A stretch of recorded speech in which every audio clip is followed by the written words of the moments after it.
Over here we have the sleep arming function. This is mostly used for when you go sleep at night, but then again it's totally customizable according to your preference. Arming the system in sleep mode, you keep in the button for 3 seconds. System will now be arming in sleep mode. You'll see here the guy in bed going to sleep.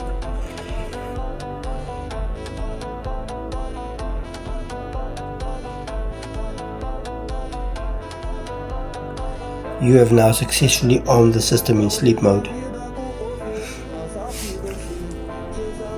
To disarm the alarm the next morning, you can simply punch in your code.